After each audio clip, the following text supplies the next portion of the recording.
So when did it start becoming more of a party thing, and then the pajama party, and then the yacht parties? When did it? Well, it was always. You got to remember, it was always a reason to throw the party. So it had to be a theme. I started getting smarter, so I wanted. I created the theme, the pajama party that me and you know about. That was 20 years in. I was throwing pajama parties before that. I was doing pajama party sleepovers where we was in the building all night until 5 in the morning, renting it like that. World on Wheels skating ring, I was filling it up. I remember we did a pajama party there, and Bert was running it. What's his name had already went to jail for child molestation, and Bert was running it, and we got in there. And I'm telling you, we came right when the church service was over, the church skating thing was over, and they coming out, and we coming in, and this girls in fishnet shit, titty nipples out, we in silk pajamas, we in all this shit, and we going big. So it's constantly growing. It's constantly growing. And so I flipped it. I turned it to my hustle. Which Bert was this? Bert that was running World on Wheels. Okay. I just knew him by Bert. Bert was solid. He was a cool dude. He got greedy on me. That first party, he was like, fuck. Because I filled up the bottom floor and the bowling alley. All they liquor they had in the bar, it sold. Nothing there. Motherfuckers started drinking rock gut just because they couldn't get no other drink. So the schoolyards were also attending? They no? never came. And that was the funny to me. They would never come up to that skating ring back then. When they reopened it, then schoolyards was coming. When I was there, the 60s was there, but they'd do pop shots from up off the top of the hill down in there, but they wouldn't come down there. Yeah, that's because it's in their hood. It's in their hood, but I don't care. I've been places where it was our hood no matter what. And where we was at and we was that thick, it was our hood. Well, no disrespect to the schoolyard. No. I fuck with my boys. Yeah. I fuck with them, and they know. I'm only speaking the truth. I ain't telling no bullshit. That skating run, if you banging, you're not gonna walk into some shit where it's too much motherfuckers here that don't like us.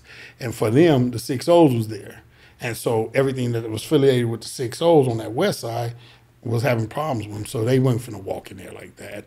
But they didn't let it, when they revised it and opened it up, they made sure that you knew you was in their hood. So what years was it when you was up there doing parties? Anywhere from 86 to about 97, 95. 97, I say 97. So those late 80s was definitely, the 60s was always up there on the weekends. They was up there strong. Yeah. It was up there strong. And when we pushed up there, we made sure we was up there strong. We made sure everybody knew it was 11 to 4. It was 11 to 4. We push up to that motherfucker and we'd be in there until 4 in the morning. And, if you weren't strong enough to be in there and you weren't deep enough to be in there, you was out of place. So why did you eventually stop doing these parties? Actually, I didn't stop. I flipped it from gang situation to more anybody wanted to come could come. We had the dice games. We had I had so many ways to make money. I didn't have to sell drugs. I had all the party favorites. I had the door. So my money was good. I would go home with about like $8,000 a party, and I'd throw 2 parties a month. And I lived off that for like almost 20 years. Now, one of your parties in 2008 had some gunfire in there. Can you speak on that? 2008, which party? I think it was the one that kind of kicked off the beef with the Grapes. No, was it 2008? Yeah, it was 2008. It was. Now that was your party though, right? Yeah. Okay. Yeah, it was my club. That was okay. Let's talk about that. You actually had a brick and mortar club, right? Yeah, the Master Link. Okay. I was cool with the dude that actually had it, and he seen that I could throw the parties, so he went on and worked with me. And I had parties everywhere. We started calling parties Club Grape. To all my coasters, y'all remember that shit. My 4 trays, y'all remember that shit. Club Grape, that's when the ecstasy pills got cracking, and motherfuckers was in there buck fuck wild. Females was in there buck fuck wild. And so we check that because Chas. Oh, okay. So these parties, you know what I'm saying, I was making a living off. I was taking care of my family off of it. My girl that I told you about, Tennille, I was with her for 17 years. In this time, I'm throwing parties left and right. Just, you know, my parties were more about my hustle. And so I'm like in New York. I'm throwing parties for everything. You drop your hat and we throwing a party. You know what I'm saying? It's your birthday, we throwing a party. And so 2008, the funny thing about 2008, I mean, it was never funny because we lost good people and good people got shot. Good people lost their legs, you know. Hitman. Yeah, my Q102. Q102, he lost his legs, you know what I'm saying? And wasn't doing shit. He just got hit in the back because of some bullshit. And so, you know, BL was my boy. BL from Grape. Yeah, much love to my dude. Mr. You know, Bullard. Yeah. You know, his brother was my boy. Tweeter was my boy. I fuck with them. And like with me and BL, the coldest shit was BL could come to the party with 40 people and pay $10 a head for each person. And they'd come in there, and most of the time it'd be the girls. You know, my homegirls from 9-7, my homegirls from 8-9, Deuces, different female factions they would get into it with.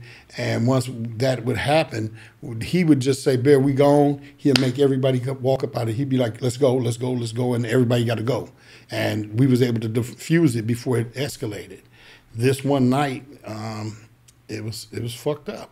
This one night, the funny shit was, it was a light drizzle, and everybody started coming. This is the biggest thing I remember.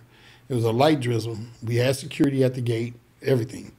But you know, motherfuckers gonna find a way to get their weapons in no matter what. So we had 3 security at the gate, and they was patting everybody down. And they still got their shit in there, because when this shit went up, there was guns in that motherfucker. So we all in there, we kicking in this party. And it just seemed like the harder it started raining, more came. And it got thicker than it ever got. The building held like 200 people. We was well past 400 people. We was well past 450. We was well past, you couldn't damn near dance in that motherfucker because they was just so close to each other. And so we got a little homegirl, just my little homegirl, Piggy Bear. And if you tell them that no one else can come in, it's a problem outside, right? Well, I wasn't going to tell them they couldn't come in. They was giving me money. Yeah. So I'm just being real with you. Come on. Shit, they in the parking lot, they everywhere. And so my little homegirl, Piggy Bear, she's a solid female. Her family is from Grape. But she ran with the Grapes point in time, but she never got put on. They tried to trip on her. Now, I'm telling you, she is hell on wheels. Anybody listening to this, they know. This young little girl, I'm talking about 16, 17, fighting grown-ass women and whooping that ass. Her and my niece, Lady Box, much love, rest in peace. You know, they tried to push their line with her. And so what happened was, the Grapes had brought, like my boy Bow Wow, he had hit me up and he said, Bear, is it cool if I bring some bounty hunter girls? And I said, no, man, don't bring them because my homegirls is already on some dumb shit. Don't bring them because we can't deal with that. So they came, but they brought, I think it was Tank Magruder's son or Tank's son. One of their sons they brought, and he was from Pueblo Bishop, but he didn't know our routine. So if we got into it, BL would be like, we leaving. And I was able to get my people to stand down and stand back. And so they would leave and we'd be done with it. But this night, it was so crowded and shit got cracking with the girls, we was able to stop it. Me and BL went out into the middle of the club. I made the DJ turn off the music, and I told him, I'm like, nigga, we ain't doing this. Ain't nobody in here your enemy. We all homies. Y'all tripping. So the one dude come out the bathroom, which I believe was the boy's son. He come out, and he bust in the air 3 times. Once he did that, it's up. Motherfuckers start shooting. Motherfuckers running. I had to save my homeboy a little milk because they had knocked the speaker down over on the top of him. I hear him screaming because everybody running across the speaker. I jump across the bar thing, and I push everybody back, and I get him from up under there. And so, you know, the shooting happened, so the dust clear. And then when that dust clear, my boy is down. And I'm not going to go deep into what's going on with BL because there's a whole bunch of other shit motherfuckers don't know what's going on. I'm not going to go in that. I'm going to just tell you, my boy was down. before our people was down, and we was trying to rush everybody off to the hospital. My boy Bow Wow, much love to him from Grape. Black, he was mad because it happened. So he came in behind me into the building, and he was from the bus on me. And I couldn't go nowhere. He had the gun, and when I turned around, he's coming in. So Bow Wow went to him to stop him. And he reached for the gun, and I just moved fast enough, and I went between them, and I snatched the gun. And I'm like, man, fuck that. So Bow Wow was like, just give me the gun. I'm like, no, holler at me tomorrow and get the gun from me. Because I'm not finna give y'all the gun. This nigga was finna shoot me for sure. I seen it in his face when I turned around. He was nothing but 10 steps from me. And if Bow Wow wouldn't have moved when he did, I would have got shot. So I don't know if I'd have been here having this. I wouldn't know if I would have been paralyzed. I don't know if I was dead. You know what I'm saying? But it was that situation. And so when that was all said and done, there was things that happened that me, for myself, as a G Crip, a real Crip, I didn't like. That happened, you know? And I mean, that's about as deep as I'm gonna go into it. I vetted my opinion about some shit to a few homies and shit.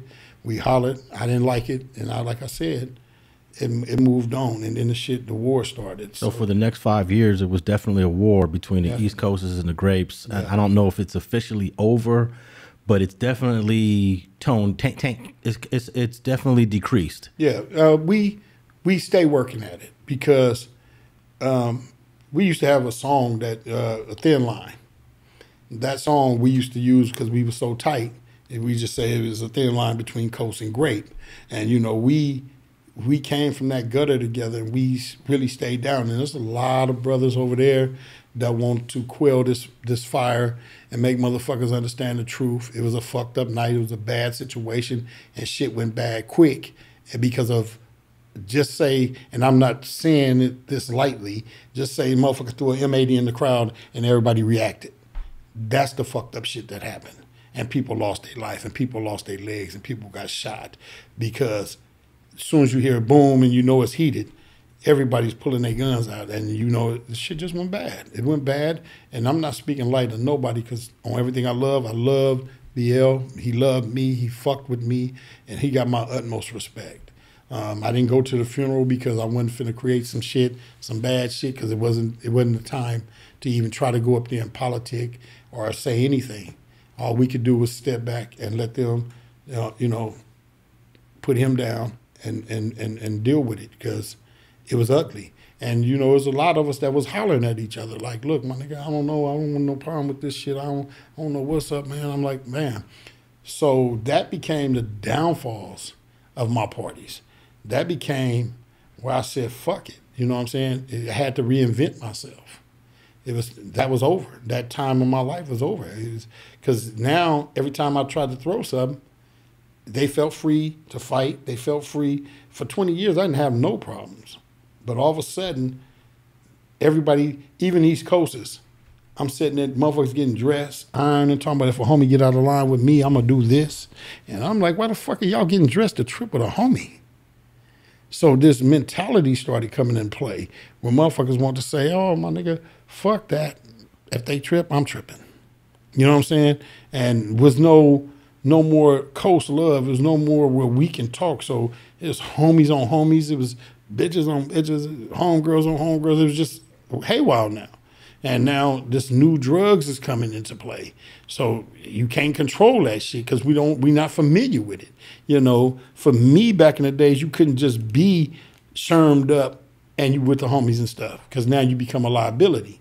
So if you were shermed up, either they put you in a car, we put you somewhere else, or we send your ass home.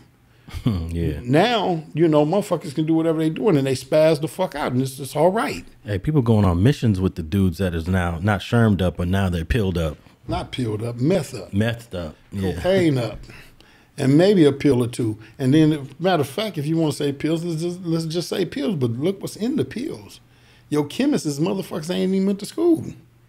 They putting all this shit in here and they don't even know what the measurement is. They don't know nothing. They just dropping shit in this shit and saying, bam, my shit fire. Yeah.